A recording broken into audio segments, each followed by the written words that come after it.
Hi, everyone. Thank you so much for joining us. You are here with the cast and creators of Stage Manage for our Q&A. Guy Noland, writer, director, producer, AKA Jack. Yep. It took me a minute to remember, but that is you. And it's not a very memorable part. Yeah, I know. I think it is. Kara Gibson, our Victoria, also the co-producer, and Kate Ponzio, Kate, also co-producer. Thank you guys so much for being here. Thanks for having us. Thank you. Well, thank you for making this and sharing this with us. It's hysterical. And I think after the year we've had, we all just kind of need a good belly laugh. So this really did it for me. So thank you for sharing it. Good. That's good to hear. Oh, sorry. That's my dog. He wants to get interviewed too. It's all right. Hey, Amazon, you know. Yeah. All right. I mean, it's the time of COVID. That happens. Right. Yeah. I want to get one thing off the table though, before we really jump in. Oh. I think you guys need to apologize to Clint Howard for the way that he was treated. Oh, horribly. Horribly treated. Victoria. I mean, yeah. Victoria did, but Kara, you can take responsibility. I think you need to apologize. I did not write the lines. Oh, that's not true. I ad-libbed some of them that we kept. But other than that, it is not my fault that I had to be mean to Clint Howard, who is a lovely human being. It's my fault. It's my fault. But I will tell you, I've known Clint for many years. And can I just say, he deserved it. That's all. No. Clint, if you're watching this, you were wonderful. Yes, you were. As you can see, Clint has a great sense of humor, and yes. and I had no issues with approaching him on it. He really knows who he is and where he stands in the greater scheme of things, and he's just a good guy. He's a good guy. That's so great. That was a fun cameo. Mm-hmm. I remember reading the script and I was like, is this the Clint I think, like, are we actually, is this really? So yeah, really exciting. It was so fun. And, you know, I got to say, I'm a little bit happy that Kara, AKA Victoria, your son's name on is Sterling? Was that his name? Sterling. Sterling. Scares the bejesus out of me. If I were like going to audition and he was back there, I would be like, I got to get out of here. I'm not going to make this. Like, he's just very intimidating. And here's the funniest thing is Carter, who plays that, is the least intimidating person you will ever meet. Everyone says you have to be nice to play mean, so I'm not surprised. Thank you. Well, Kara, I don't know. I know. Yeah. I just like, if I were your character and I had to walk in and audition, I would have just been like shaking in my boots and like gotten on the bus back to Ohio. I mean, that they were just too fun, and I loved watching them just being uber critical of everybody.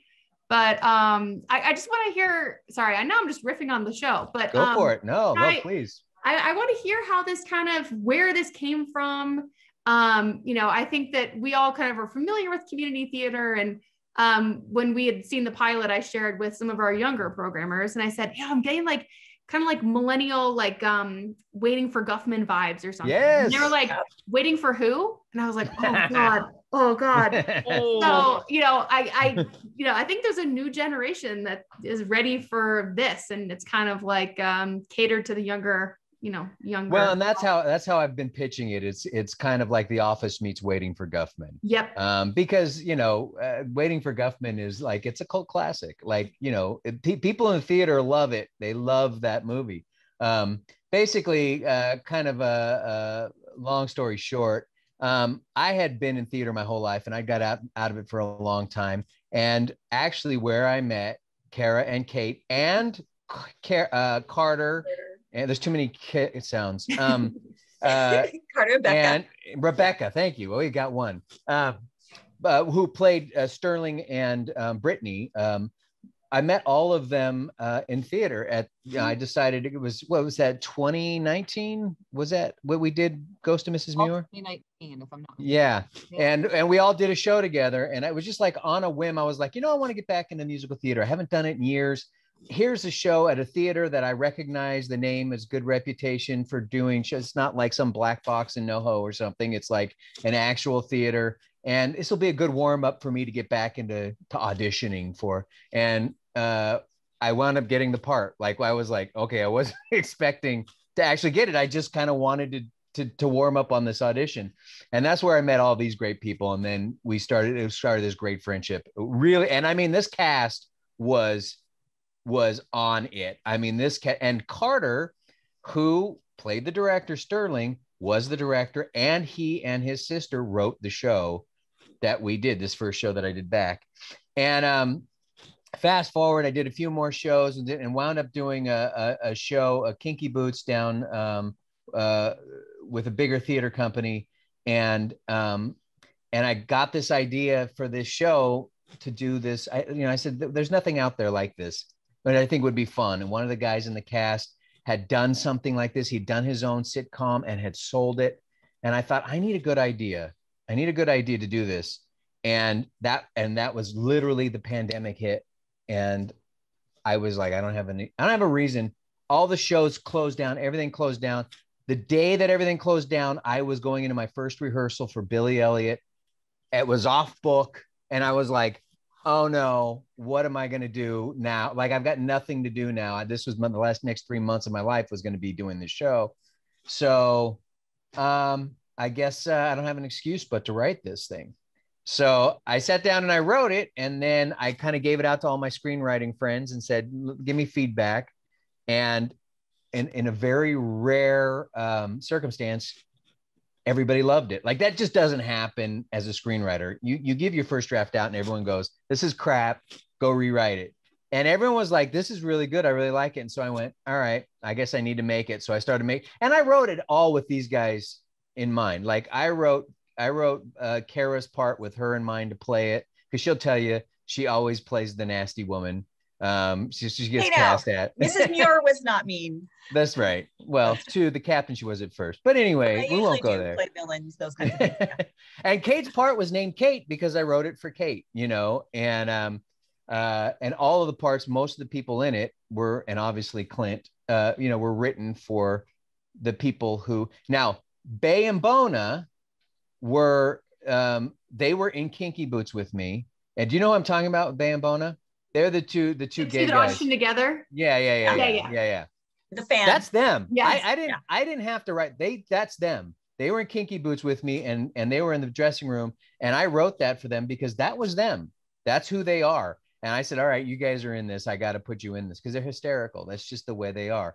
The whole fan thing, that's Bona. That's what he does. He has a fan. He walks around with a fan. And these guys met them for the first time on that shoot, and they'll tell you that's who they are off camera too. That's just absolutely who they are. So anyway, long answer to a short question. No, I think that's fair. I was going to ask if any of these characters were based on actual people, but you just covered that. Yeah, all of them. Specific people, and then two guys just played themselves. So yeah, the funny thing is kind of the people who play themselves, I just gave them the character names to them, and that's how you can tend to tell. And the ones who have a different character name, that's not who they are off camera. Thank you. Except for Kara, but the rest of them. But they were written for those people. Yeah, specifically. That's so funny. Did any of you go through community theater experiences that were a little bit dicey? Or you don't even have to write this. It writes itself. It's going through the one show we did together in the beginning, half of this probably came out of that experience. Dealing with crazy theater managers or creepy tech guys or whatever. They're all in there. This is all reality. You don't really have to. So sorry, Guy, but you don't really have to be that smart to write this because it writes itself. Yeah. No, not true. He did a great job. No. He did a great job. We've had a handful of, because when all of this was kind of taking shape, it was COVID. So it was Zoom kind of meetings and discussing with everyone that was kind of behind the scenes, kind of helping, and Guy was obviously the captain of it, and then we kind of would pepper in some ideas or throw things at a wall. But one of the meetings we had just to theorize kind of like the longevity or where the rest of the season could go, so much was just throwing insane things out that happened in real life scenarios that you don't even have to be too creative. I mean, and then certainly take the characters and how would flush that out with what their experience would be in those scenarios. But yeah, with everyone in the group, I think just effectively everyone has big old bucket of wacky tobacky community theater. And let me say this too. Kate brings up something good too. I can't take all the credit creatively either, because what I did was I brought them all together and said, this is the idea that I want. This is what I want to do. So help me brainstorm a little bit. So we actually kind of had this, and again, it was Kara, Kate, Carter, Becca, and Lou, who was my producing partner. And we sat down in a Zoom meeting and we spitballed ideas about what could this first episode be. And so it was everybody kind of throwing, and then people throwing out, I can't forget, Ethan too was a part, the guy who played Jeffrey, the British guy who we're not sure if he's British or not. But everybody had ideas and things that had happened to them, in their theaters. And every single person is a theater person that you saw, with the exception of Clint. They're all theater people. And we all met through theater. That's how we all met. So this was a lot of that spitballing that brought this idea together. And then, getting the next, that first season arc, we all had another meeting and sat down and said, all right, let's figure out this arc and what this looks like. I love and that. I'd say that is a common experience. Most actors started in theater. Yeah. Whether they're still doing it or not, they started as tree number 3 in 3rd grade. So they relate to that. It's really a common experience for actors. Absolutely. Now, I'm scared to ask this question, but I hope that your experience, Kate, hopping out of the car and going NYC, and then like that wasn't based on true story, I hope. No, but it's not like LA was super welcoming either. I lived in North Hollywood in like a 1-bedroom apartment with just mattress on the floor for a while. So, but then you appreciate when times get good. But no, luckily that was such a good way to kick it off. I was just like, buckle up, I'm ready. Let's do this. And she is from Maumee, Ohio. Yes. Excuse me, Maumee, Ohio. Oh, it's Maumee. named after the Maumee River, Maumee. But yes, right, we're bored already. Anyway, go ahead. And came to LA to be an actress. It really is very like Kate. Hopefully, she didn't have as bad an experience, but yeah. I hope not. I was going to ask if you were all theater kids, but the answer is yes. And all musical theater, and just kind of came up, and you've now gone beyond in Hollywood and kind of looping back to the theater days. It's all kind of meta. You could like turn this into a play so that it's like you actually. Ooh, there's an idea. I mean, sorry, this is SeriesFest. I want to talk about TV series, but if you really want to go meta with it. I think I just love it, and I want to see where Kate goes. She's so relatable and so fun, and I just want to take care of her and keep her away from nuts. Great instincts. I love you. You good. So what's the plan? Are you trying to find a way to make future episodes? Shopping. Yeah, well, for sure. I'd like to find a way to make it where I don't have to pay for it. That would be nice. Rule number 1. Yeah. Don't pay for it yourself. Yeah. Yeah. So I sprung for the first episode. Now, now the idea is, finding either, obviously, again, my friend that I had spoken of before, he had put it through his pilot through some festivals, and it actually got picked up by, I believe it was TNT. It was one of the big ones. Old Hollywood Story. The producer or the executive who picked it up wound up getting canned, and then he had to go out. But then it got picked up by another very big production company, to be developed. So that's the dream, right? Is to get it into development or first look by some, some big either network or streamer. Right. That would be the dream. It's really hard to do, and this is a very niche kind of project. So it has a very niche audience, but I think it has, like you were saying, I think it's a pretty big audience. Yeah. I mean, if you look at shows like Glee and or even Waiting for Guffman, it has, I think it has a lot of potential. Smashed is another show that comes to mind, that the theater group and the theater crowd really kind of gravitate towards these kinds of things, and they're really loyal audience. So the hope is that somebody sees the value in that, and that it's good enough that they're like, you know what, we want to take this on. We want to green light a few more episodes and see where this goes. That's the hope. I hope so. Yeah. I hope so, because the plan for the season, the plan for the storyline just gets more kooky from there. I mean, there's a plan, and it would be great to be able to see it. Yes. Well, I can't promise anything, but I know a guy who's friends with Clint Howard, and his brother is Ron Howard. So Hey, you want to hear something funny? yeah. Clint hasn't even watched this yet. What? I went to actually his birthday. We had a surprise birthday for him just a couple months ago. And he sits there and he comes over, gives me a hug. He goes, how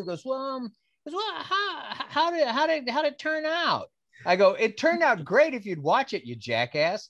And he's like, how long is it? I go, it's 27 minutes. He goes, is it funny? I go, why are you asking? Just watch it. It's 27 minutes. But here's the funny thing is he goes, the first time I sent it to him, I had his name lower in the credits, and he called me. He went and watched the credits and called me up and goes, hey, how about you move my name up to the credits? So he did watch the end credits. So I know that. But priorities, guy. Priorities. I know. I said, so if I could get him to watch it, maybe he would pass it on, but who knows? But so far he hasn't watched. No, it was great. I mean, it was just hysterical. And thank you for making it. Thank you for sharing it. We all really enjoyed it. So we wish you nothing but the best and pick up. It's in future episodes galore. Have a long run like Glee. Hopefully, yeah, from your mouth to God's ears. That's right. That's right. Thank you so much for joining us today, guys. And thank you for Thank you. Thank Thanks you so much.